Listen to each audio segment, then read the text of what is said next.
Okay, quick question before we even say hello. Emily, has someone ever asked you to do something and you said yes, but inside you were screaming, no, no, no, please, no, Every single week, Peter. every week? Okay, so you're not alone. Because today, we are solving one of the hardest problems in English. Not grammar, not vocabulary. It's emotional. It's the fear of saying one small word, No. 2 letters, and somehow it's terrifying. By the end of this episode, you'll have real phrases, the ones native speakers actually use, to say no politely, confidently, and without that awful, guilty feeling in your stomach. So don't go anywhere. This one's going to change a lot of your conversations.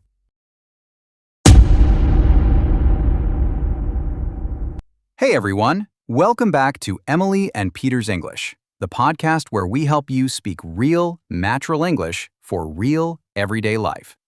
I'm Emily. I'm Peter, and if you're new here, we do this every week. 2 hosts, 1 conversation, and English you can actually use tomorrow morning. Today's topic came from your comments, actually. So many of you said the same thing. What did they say? I understand the grammar. I know the words. But when I need to refuse something in English, I panic and just say yes. Yeah, that's not a grammar problem. No. That's a confidence problem. And today, we fix it. So let's talk about why this is so hard first, because I think understanding the why makes the solution stick better. Go for it. In your own language, saying no is already a little uncomfortable, right? Nobody loves disappointing people. Right. But now imagine doing it in a second language. You're translating in your head, you're worried about grammar mistakes, and you're worried about being rude, all at the same time. It's like 3 problems stacked on top of each other. Exactly. So your brain does the easiest thing. It just says yes. Yes, I can help you move this weekend. Yes, I'll take on this extra project. Yes, I'd love to go to that dinner. Meanwhile, You're internally crying. a little bit, yes. Okay, so here's the good news. In English, there is a whole system, a toolbox really, of polite ways to say no. Once you learn them, you don't need to panic anymore. You just pick the tool. Let's open the toolbox. Tool number 1. We call this the soft decline. This is for everyday, low-pressure situations. A friend invites you somewhere. A coworker asks a small favor. The secret formula is appreciation plus soft no plus short reason. Say that again slowly. Appreciation, soft number, short reason. Let's hear an example. Peter, invite me to something. Hey, Emily, we're all going for drinks after work tonight. You in? That sounds fun, but I think I'll pass tonight. I've got an early morning tomorrow. Did you catch that structure? That sounds fun. That's the appreciation.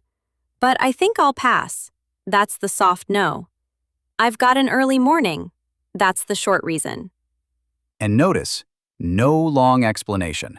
No apologizing 5 times. One reason is enough.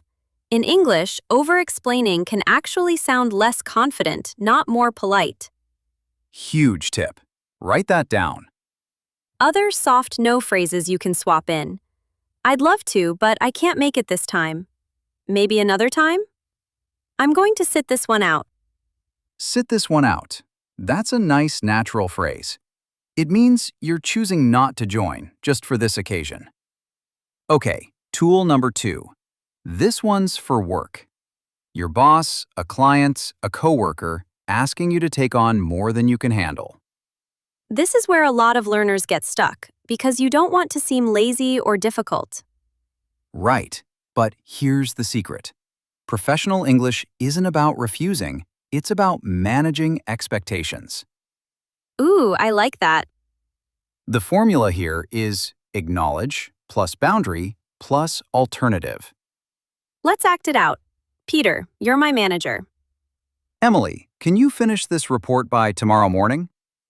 I understand this is urgent, but with my current workload, I won't be able to finish it by tomorrow.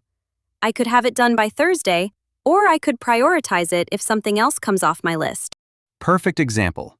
I understand this is urgent. Acknowledge. I won't be able to finish it by tomorrow.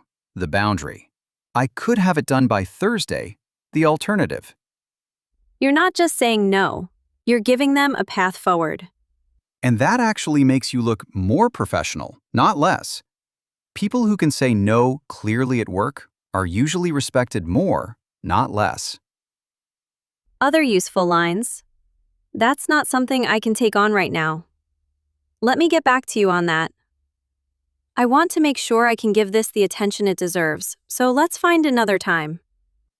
That last one is elegant. Save that one. Now, tool number 3. Sometimes a soft no isn't enough. Sometimes people push. They ask again. They try to convince you. This happens a lot with sales calls, or pushy friends, or family members, honestly. Especially family members. So for this, you need what we call the firm number. Still polite, but clear. No wiggle room. The formula. Repeat the no, plus stay calm, plus don't add new reasons. Wait, don't add new reasons? Isn't that strange? It feels strange, but it's actually really important. If you keep giving new reasons, it sounds like you're negotiating, and people will keep arguing against each reason. Oh, so the trick is to repeat yourself calmly instead of inventing new excuses. Exactly. Let's hear it. Peter, try to push me into something. Come on, just come for one drink. It won't kill you. I appreciate you asking, but I'm not coming tonight. But everyone's going to be there. I hear you, but like I said, I'm not coming tonight. Notice she didn't say, well, now I'm also tired and I have a headache and… No new reasons, just the same calm no. This is called the broken record technique in English, by the way. Like an old vinyl record that repeats the same line over and over. Powerful and surprisingly polite when you say it calmly. Now here's a bonus one, because so many of you asked about this in the comments. How do you say no in writing, in an email or a text message? Written English feels extra scary because you can't use your tone of voice to soften it. True. So here's a simple written formula.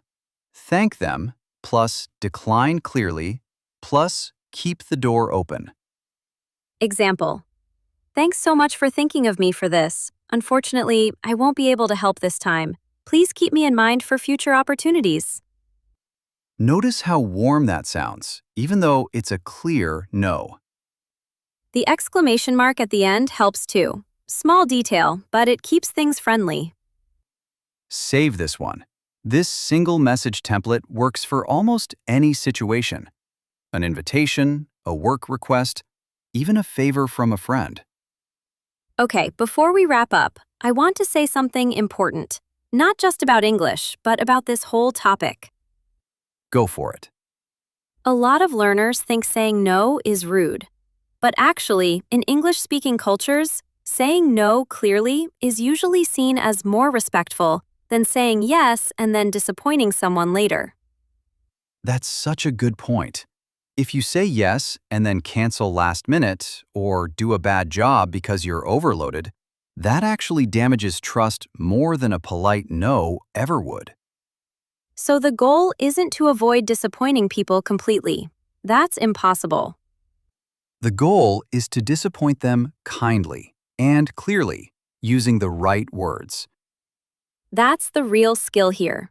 It's not just English, it's confidence. And now you have the vocabulary to match that confidence. Let's recap the toolbox real quick. Tool 1. The soft decline. Appreciation, soft no, short reason. For everyday situations. Tool 2. The professional number. Acknowledge, boundary, Alternative, for work. Tool 3. The firm number. Repeat, stay calm, no new reasons. For when people push back. And the bonus, thank them, decline clearly, keep the door open. For writing. Now, here's your practice moment. I want you to pause the video right now, or just talk out loud if you're driving or walking. That's fine too. And say this sentence out loud. That sounds great, but I won't be able to make it this time. Say it with confidence. Not quietly, not apologizing with your voice. Confident. That sounds great, but I won't be able to make it this time. Perfect. That's the tone we're going for. If this episode helped you, do us a huge favor and hit subscribe. We release a new episode like this every week. Real English for real situations. And tell us in the comments, which tool are you going to use first? The soft decline, the professional no, or the firm no? We actually read every comment, and sometimes your questions become our next episode. All right, that's it for today's episode of Emily and Peter's English. Go practice saying no. Politely, of course. Of course. See you next week. Bye, everyone.